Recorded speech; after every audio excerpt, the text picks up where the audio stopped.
सांगणारे सांगत राहावे ऐकणाऱ्याने ऐकावं.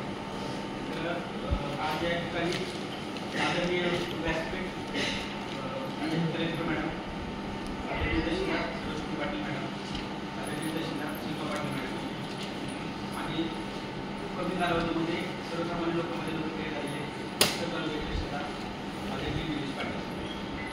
तर 1962च्या युद्धामध्ये चीन करून झालेला पराभव आपल्या जवारी लागलेले असताना 65 मध्ये त्याचा गैरफायदा करून आक्रमण केलं आणि युद्धाला कोण सुटलं. आपले पंतप्रधान होते लालबहादूर शास्त्री. त्यावेळी देशाची अवस्था इतकी बिकटली काहीची पंचायत. अशा वेळेला युद्ध किंवा सैन्य चालतं ते पोटावर. त्यामुळं सैन्याला युद्धामध्ये बळ मिळावं, ताकद मिळावं, त्याची उपासमार होऊ नये म्हणून देशातून धान्य गोळा करून सीमेकडे पाठवायला सुरुवात झाली. लालबहादूर शास्त्रींनी आव्हान केलं पूर्ण देशवासियांना, 3 वेळ जेवत असाल तर सैनिकांसाठी 2 वेळ जेवा. तुम्ही 2 वेळ जेवत असाल तर सैनिकांसाठी 1 वेळ जेवा. उरलेलं अन्न मुठीने आम्हाला एकत्रित द्या. आम्ही सैन्याला करू. त्याच बळावरती सैन्य आपलं लढेल आणि शत्रूचा पराभव करेल. म्हणजे भारतीय नागरिकांचा घास रोज अडतो ओठी सैनिक उभं तुमच्यासाठी. हे गाणं खूप लोकप्रिय झाल्यानं त्या पूर्वीच्या परिस्थितीला अतिशय साजेस होतं. तर मला असं वाटतं की मला सैनिक व्हायची खूप इच्छा होती, पण मी सैनिक झालो नाही. पण इच्छा तशीच राहिली मला. त्याची भरपाई कुठे करू?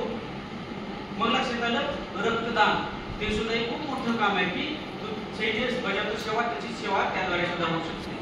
अंगहानी किडमिड असल्यामुळे रक्तदानात सुद्धा माझा मोठा समावेश असल्यामुळे पुढे जाऊन काय करू तर प्रशासकीय अधिकारी पण पुढची गोष्ट त्यावेळेला सर्वसामान्य लोकांप्रती अतिशय सेन्सिटिव्हली काम करणं, त्याची अडचण ओळखणं आणि त्यातून त्याला मार्ग काढून दिलं.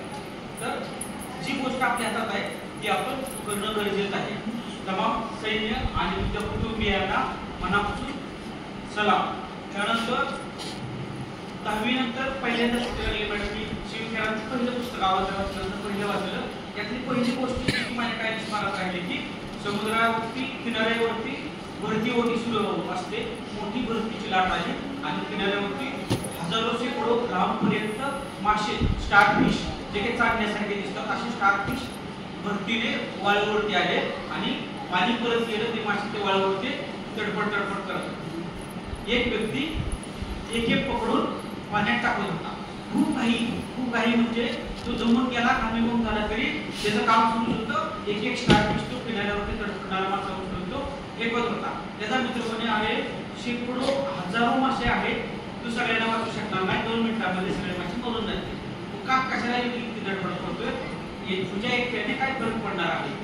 त्यावेळेला तो म्हणाला मित्रा माझ्या एकट्याने मला फरक पडणार नाही, परंतु त्याने एक मासा हातात उचलला, तो तडफड करत होता. ह्या जीवाला मात्र माझ्या प्रयत्नामुळे फरक पडणार आहे.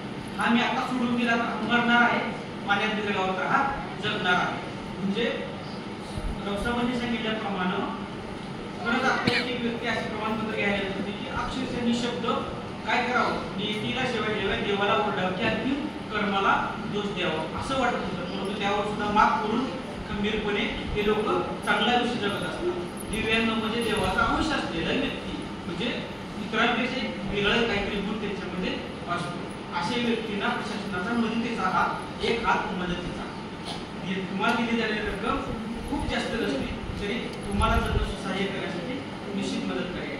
त्यामुळं आदरणीय शिल्पा पाटील मॅडम तुम्ही म्हणजे खूप आभार मानतो की इतका छान कार्यक्रम ऑर्गनाईज केला आणि आदरणीय तसेच सेन्सिटिव्हली काम करणाऱ्या आदरणीय मॅडम आपल्या अध्यक्ष म्हणून तुम्हा सर्वांचं मी आभार मानतो.